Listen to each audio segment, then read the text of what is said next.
The tragic downfall of a wildlife influencer ruined life in seconds. It's rare that we see influencers who are universally Nature, right? Loved and praised for their positive impact on the world. Ironically, these creators are the most vulnerable, because even the smallest controversy can fundamentally destroy their reputation. This ain't a Waffle House. Nah, Waffle Houses don't got, like, curved things like this. This couldn't be more true for Brother Nature, who earned millions of followers on all of his social media platforms from his wildlife content. Brother Nature... Yeah, I was say, I don't know exactly what happened, but I did hear, like, you know what I'm saying? About the fight, but I didn't know that, like, ended everything. Like, was known for being kind-hearted, philanthropic, and loving towards animals. But he made one tiny mistake at a sandwich shop. Brother Nature stomped out, allegedly picked fight. In 2019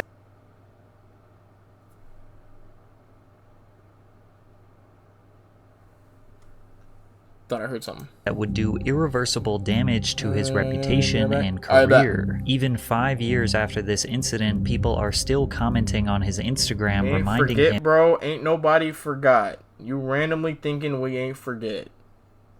Forget, bro. Yo, chill, bro. Like, what are y'all like, yo? That was like years ago, bro. Like, let the man live. That they did not forget what he did. Today we are going to analyze the downfall of Brother Nature, who could not figure out how to handle his biggest controversy, and determine if he was a victim or if this incident just pulled the wool from our eyes and exposed who he truly is. And even though Brother Nature was known for being kind and wholesome, his social media career began out of jealousy and envy. One summer day in East Stroudsburg, Pennsylvania, so he's always been like, Kelvin Pena was with his cousin playing video games. After coming out victorious, Kelvin... Earth Day 2021.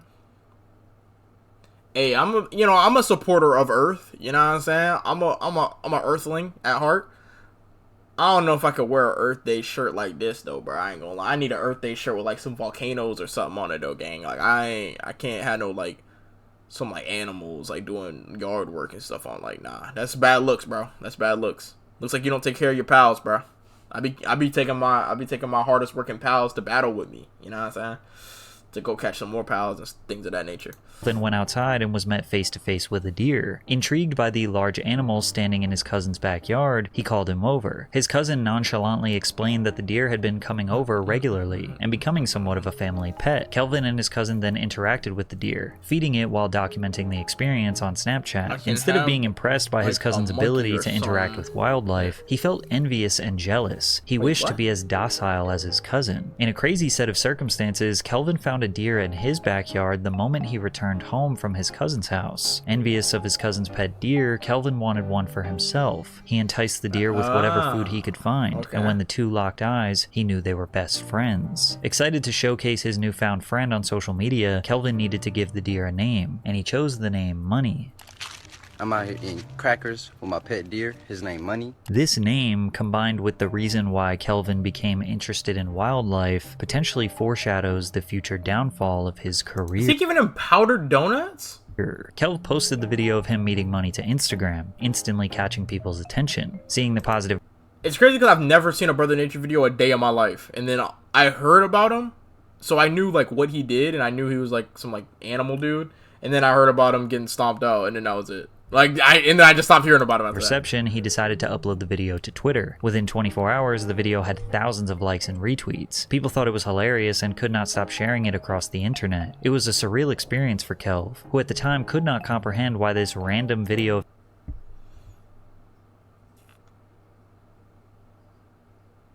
Like, you would think it's either like... You wouldn't think it's powdered donuts, though. Like, you wouldn't think this is powdered sugar on his hands. He hanging around all these animals, I'd probably think it's cocaine. Of him interacting with this deer was intriguing. How'd it get in his hair? To so many people. At age 17, his social media profile skyrocketed, and he continued posting videos of him interacting with various deer in his neighborhood. Keep in mind, his name was not Brother Nature at the beginning. It was Cold Game Kelv, but his whole Cold Game Kelv world changed when he introduced everyone to his newest deer family member, Canela. Y'all know what the heck going on, man. Got my dope canela out here. We got the organic cut carrots, the banana on deck. Canela, what's good, girl? You know I got you. Canela, don't eat the banana like that. Canela, let me peel it for you. Canela became an iconic part of internet culture, to the point where a lot of you probably refer to She's there. Don't say it. Don't say it. Don't say it. Canela. This was in 2019. any deer I wonder what Dre doing now. as Canela. Canela became a staple part of with his the brand. monkey on Still, the shirt. 5 years later, A monkey on the shirt is like, yeah, that ain't that bad. people That ain't love that bad. and I miss just can't have no Canela. like Kells soft unified looking all like. the deer in his neighborhood, oh, calling it's- them the oh, Deer shit. Squad. The Deer Squad featured money Okay, all right. Let me explain the duck though. Let me explain the duck. It's a joke though. It's a joke shirt. Like, let's get this bread. You know what I'm saying? Like on some like, you know what I'm saying? The ducks be getting bread type shit. Like, this is a hard ass duck though. You're not fucking with this duck. This not nothing that you could just play with. You know what I'm saying?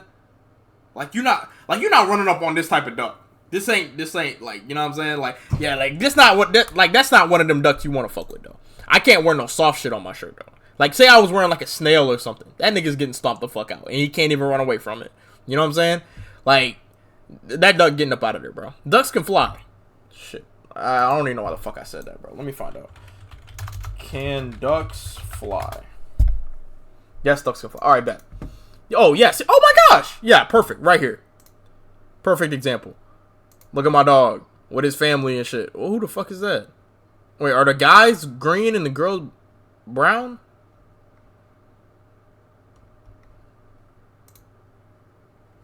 Okay, female. This is a female.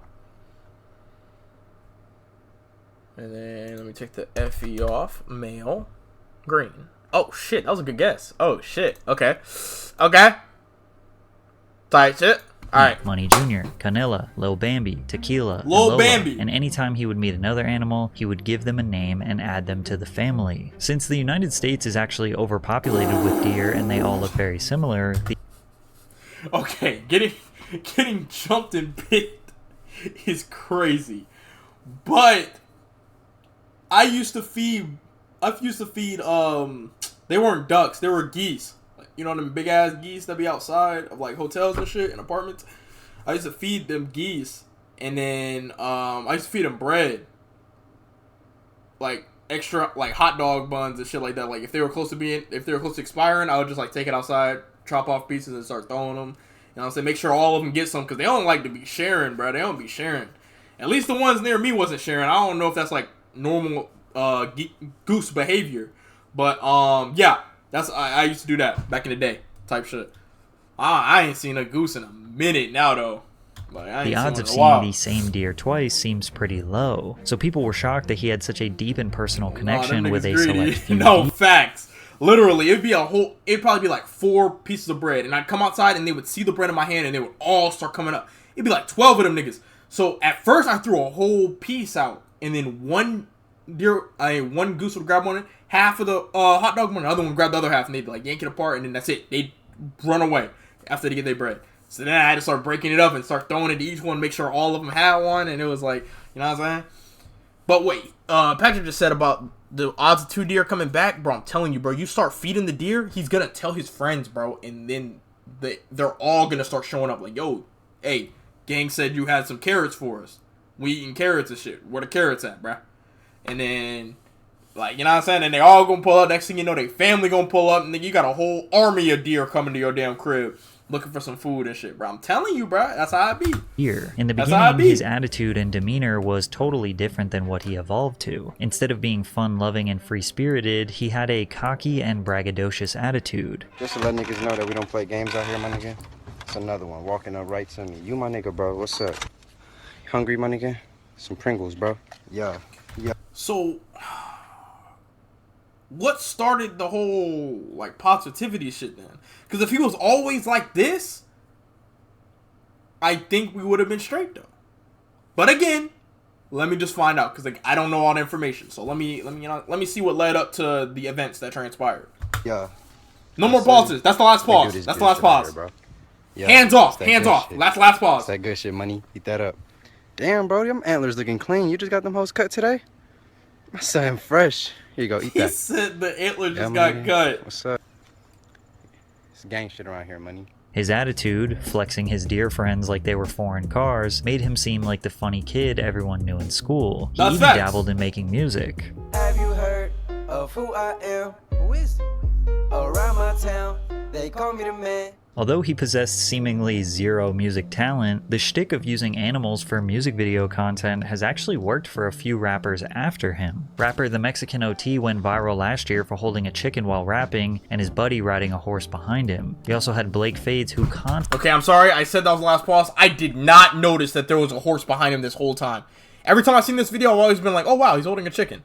Like, that's cool. And then I see like the from the ranch, and I'm like, oh, okay, that makes sense. I never noticed that horse behind him until he pointed it out. I would have never noticed that. Holding a chicken while rapping, and his buddy riding a horse behind him. He also had Blake Fades, who constantly went viral for rapping on a farm with some cow friends behind him. It's these types of subtle content strategies that people don't focus on that can really take an artist's career to the next level. I cover these types of music marketing strategies as well as give you my personal creative content ideas in my weekly newsletter, Tuned In. Tons of artists out there want to learn how to get more attention on their music, but they don't have the time to do the research. Let me and my team do the research for you. If you want to learn about my best $0 TikTok promotion strategy or how to build a die-hard community of fans, Tuned In is right for you. Just type in tunedin.marketing in your browser or click the link in the description to sign up. You also get a 25% discount if you sign up. As he could turn these silly videos into a business venture, and views exponentially increased, he realized he could turn these silly videos into a business venture. While feeding the deer, Kelvin repeated the phrase, "Everybody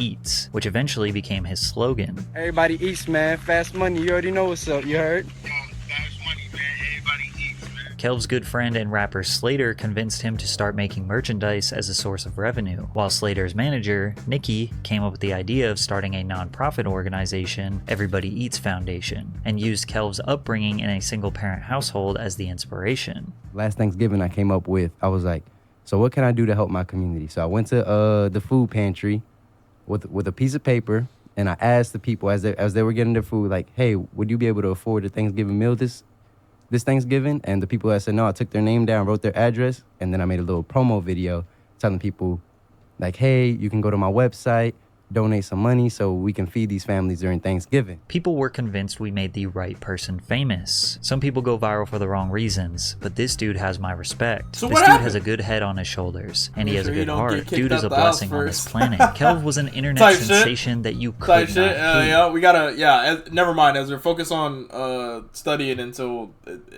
dude, promote music next week after you get out of, after you're done with the finals. And this brought him big opportunities. He partnered with the production company called Public Cinema Club to premiere a short-form documentary called Deer Squad at the 2017 Sundance Film Festival. Then a production company called Super Deluxe was impressed with the reception of the documentary and threw him on a plane to Los Angeles to film more content where he interacted with other exotic animals. Kelvin the Deer Whisperer Learns Life Lessons from Wild Animals gained millions of views on Facebook. In the comments, a random user referred to Kelv as Brother Nature, and the name stuck. In September of 2017, he chose to drop out of school and move to Los Angeles to become Brother Nature full-time. However, this was seemingly a bad decision for him. Through his videos, Brother Nature really seemed to bond with the local deer. He talked about how much he loved animals and cared about their well-being, even referring to the deer as his friends. But when the moment came for him to profit from his success, he left them behind. In LA, Kelvin steered away from what made him famous. He completely abandoned the deer-related content since he was no longer living in Pennsylvania. He purchased a baby goat, which became the main focus of his videos. Hey man, I got a very special announcement, man.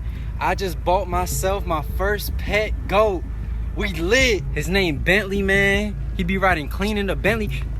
Bentley, why do you be flexing like that, bro? From here, Brother Nature pushed out a variety of different content. He even began uploading vlogs to YouTube. However, his upload rate was not consistent and the views barely reflected the success he was receiving on other social media platforms. He focused a little bit more on posting his lifestyle in LA rather than animal-related content, which may have made him seem less genuine. Brother Nature was randomly dragging this goat around LA and treating it more like a pet. He failed to realize what made him so interesting in the first place, the lore behind all the deer and the wholesome sharing of food with them. Noticing that his views were dropping, Kelv decided to move back home to Pennsylvania in May of 2018, just 8 months after living in LA, although he claims he moved because of the toxic environment in Los Angeles. After he returned home and started uploading content with the deer in the area, he saw a career resurgence. Him being back with the deer was where he belonged. Fans were indulging in his life with Canella and the Deer Squad again. A lot of the deer even had their own Instagram pages. Brother Nature was back in his element and on top of the world. He grew to well over 1 million followers and garnered even more fame than before, but some controversy was about to tarnish his reputation. In October of 2018, a few months after Kelv's viral comeback, several controversial tweets resurfaced in which he used anti-black and anti-Semitic language. He was 12 and 13 years old when he made these tweets, but they still had an effect on his public reputation. The story was covered by various major news outlets like the Huffington Post, Business Insider, Daily Mail, and dozens. Don't apologize for no shit you said when you was 12, nigga.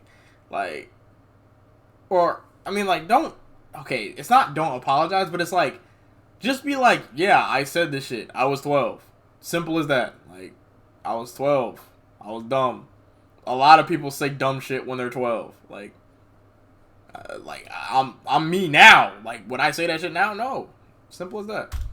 That pause didn't count. Kelv's squeaky clean image was tainted, and he lost several bookings and brand deals at the time, including a potential appearance on Dr. Phil. He posted a note to Twitter apologizing for his language and moved forward. Some people immediately forgave him since he was so young, whereas others unfollowed him forever. From there, he was seemingly back at him since he was so young, whereas others Sister Nature.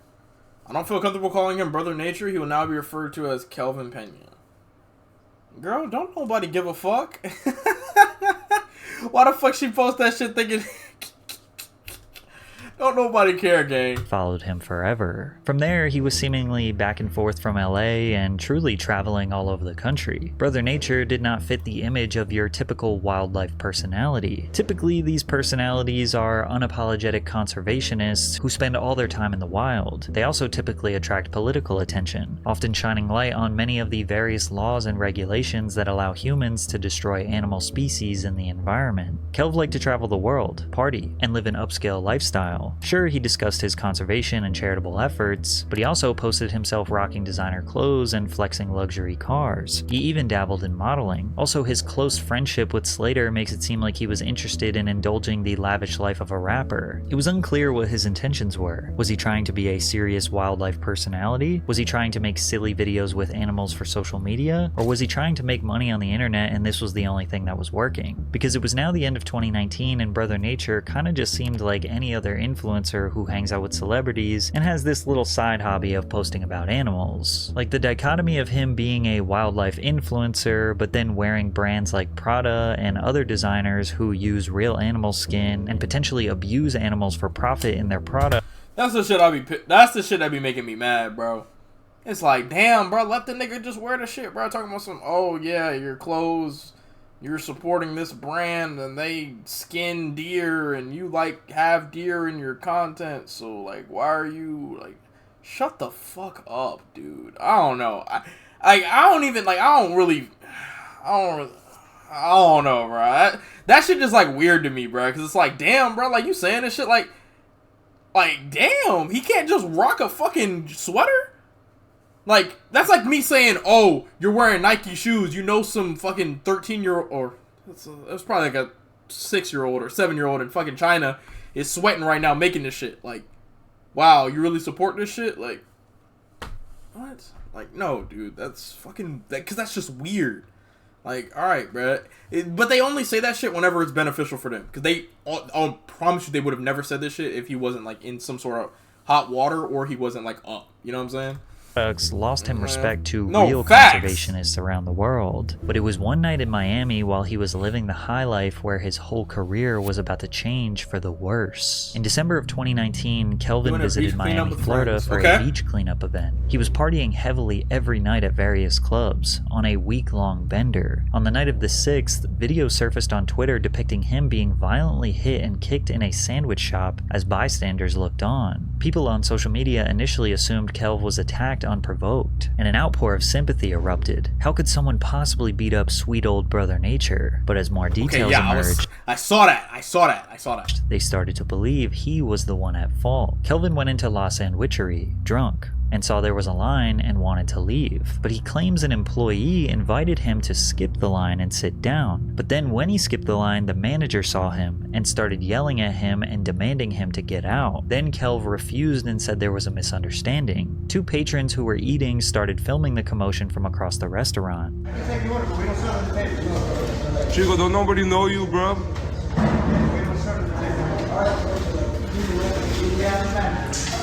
Kelv went over demanding them to delete the videos or else. They made it very clear they were willing to fight him and told him to back off. He pulls out his phone and says this. So, wait, what did he say? Dead man. Kelv then leaves the restaurant before getting into his car, and he has two options here. Leave the restaurant and accept the fact that it's not worth it to fight two grown men who were filming you during an extremely mild misunderstanding, or go back in there and Sir, chill. fight them to prove only pussies You want me to call my deer? let people film you without their approval. The video then cuts to him getting beat up in the parking lot, so Damn. evidently, he chose to fight, but he lost, and now his ego was shattered. So he decided to run back into the restaurant after his first beatdown and earn himself a second, much worse beatdown. I don't even know how much of these clips I can show because they're pretty brutal. Like, he's being kicked in the head and everything. He woke up the next As a video, I'm getting jumped. Everyone in the pizza shop literally just watched with their phones on, did nothing. Oh well. Okay. Alright. Fuck. Okay, so he probably should. Yeah, getting your ass beat twice is crazy. I would have got my ass beat in that parking lot and then just moved on. But personally, I would have never been in that situation to begin with. I would have skipped the line. Alright, cool. The guys would have recorded this shit. Cool. Whatever. Right? Simple as that. The video would have went up because obviously they were going to post the video. They knew who Brother Nature was. And I would have been like, damn. I would have went on Twitter and been like, yo, there was a misunderstanding. Dude said I could come in and skip the line. And then he said I couldn't after I got in there. That's what they were recording. That's it. Simple as that. Him being all like, oh, delete that shit. Oh, I'll take your phone and like, give me your phone, delete it. Like, bro, come on, bro. Like, that's just weird, bro. That's weird activity, gang. Like, just don't, like, especially after. Now, okay, you get to that point, you get your ass beat once. Why the fuck would you crash out and run back in there again, thinking that you finna get the one up on, like, bro, no, bruh. Like, you're done, gang. Like, you're finished. this morning and tweeted, I know there's a video of me getting jumped. Everyone in the pizza shop literally just watched with their phones out and did nothing. Oh well. He initially received a ton of support and looked like the victim, but once the security video footage was released and Keemstar reported on the situation, everyone realized it was him Good who old was in the Keem. wrong and instigated the entire fight. Put his set up. He went to fight, and he ripped up my shirt. My shirt got ripped. If you see, my shirt was all ripped. Okay. He grabbed me. It was just he can't fight. I guess I don't know that's his problem. I don't know whose problem that's his problem.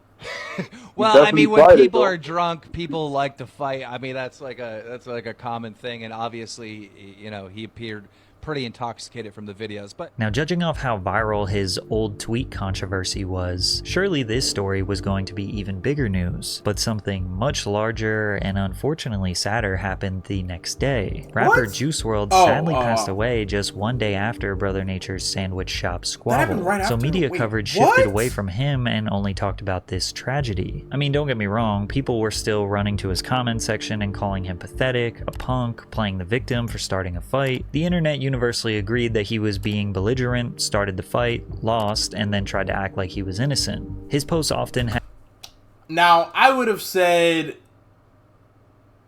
I would have just stood on that. I'd been like, you know what? My fault. Ego type shit. Let's just put this thing behind us and let's just start fresh. Like, simple as that. Let's start fresh. We're going back to where it all started. And then you just restart again. Start recording videos with fucking deer and shit again. Like, literally, let's just throw this whole thing behind us. It's my fault. And just be a bigger person about it. I don't know. Like, dead ass. Like, that's what I would have done. But Had a few people stealing the top comment by saying, "We didn't forget." This tweet went viral a couple weeks after, saying, "Brother Nature want to handle every animal except for the elephant in the room." Since Kelv was clearly in the wrong, a simple apology of just saying that he was drunk, acted like an ass, started the fight, and got beat up would have likely gained him a lot of respect. Facts. It's hard enough to get beat up after starting a fight, but admitting it and apologizing to the world is also difficult. Instead, he just did nothing.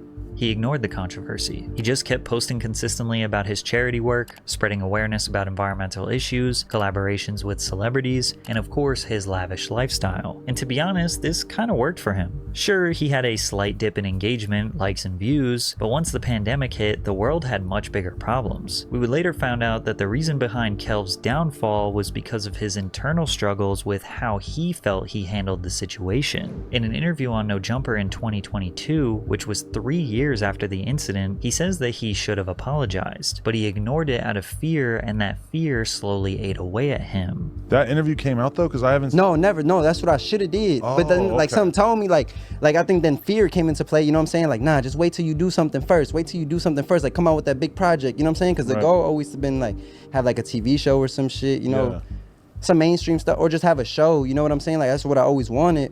So I'm like, maybe you should just get the show first. But then I think I became afraid to start making decisions because I ain't just make that one. You know what I'm saying? And just come clean, like, as a person, like, as a human. The fear and uncertainty of what the public thought about him slowly ruined his career. Type shit. His posts slowed down, then the yeah, and it be like that though. I ain't gonna lie. You like, everybody's against him, so now he's feeling like shit. Anything I do, like, people could be against me. Like, yeah, I feel that though. I ain't gonna lie. That's a tough situation to be in. But he probably should have just apologized. And I guess now you probably thought like it's too late. You know, there is kind of a time limit that goes to stuff like that, because if, like, say he apologized 3 years afterwards and been like, "Oh guys, I'm sorry. Can I get my followers back?" You know what I'm saying? Then people are gonna be like, "Oh, okay, he's only doing this for this, right?" It's not sincere. You really got like probably a week or two to like apologize before the internet just immediately like, all right, we don't care anymore. He fucking, we don't care about him, you know? Pandemic hit and slowed everyone's lives down. Internet be and moving then he fast. Kind of turned into a regular influencer, posting fit pics, modeling, doing random brand deals, occasionally posting a video with an animal once in a while. Then he went on a year-long hiatus until March 28th, 2022, where he posted a photo with the caption, "Retired." His page lost that spark and personality it used to have. He stopped smiling in pictures and combined them with cryptic captions like, "Die a hero or live long enough to see yourself become a villain." Then in February 2023, he said in a caption, "Retirement going crazy." It's not necessarily that the controversy ruined him because the public canceled him and decided to stop supporting him. It's that he, as a man, felt like he handled the situation wrong and couldn't feel that closure for himself. It then made him question his own intentions and career path in the first place. Was all of this just for money? Was it for clout? Did he genuinely have a mission to save and protect wildlife? There are still people in his comment section today, 5 years later, saying they will never forget what he did. But these types of trolls will always exist, and you have to just ignore them. Facts. I don't think people actually care that he picked a fight and lost. It's really his brand as a whole that was too middle ground, unfocused, and unclear. Like, it was easy to understand when he was just a kid showing love to his local wildlife. He could have transitioned to something like the Urban Rescue Ranch, whose What the hell? run by a YouTuber named Ben. Ben runs his own farm, rescues animals, gives them silly names like his kangaroo named DaBaby or his prairie dog named Big Ounce. Ben documents their daily lives, and his viewers develop relationships with the personalities of these animals. Kelv's content was always just handsome, nice guy meets wild animals. He never took a serious enough effort to become an expert in the wildlife field, because from there he could have collaborated with celebrities and educated them on the importance of wildlife conservation or something like that. His shtick just kinda ran out. He did not evolve, and the failure to address the sandwich shop incident ate away at him and ultimately accelerated his downfall.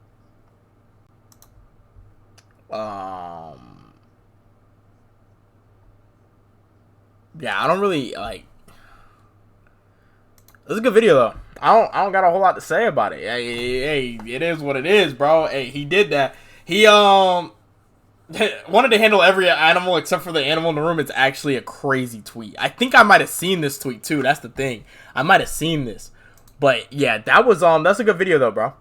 Bro, I keep forgetting the comment sections on this side. It's like he was feeding power donors and there should have been an instant red flag. Animals really are not supposed to eat sugar. Like we're talking about getting glass. I don't think it's bad way to do it because only harm he caused was to himself. That's very true. He caused harm to himself, but then it's like, I don't know. He just kind of he did that to himself. He kind of fell off on his own because I think he did have the opportunity to bounce back, and he kind of still does. Because I feel like if he started posting the videos like he was posting back then, now I think they would still go kind of crazy because it's still like unique enough to where like not that many people are doing it. You know what I'm saying? Type shit.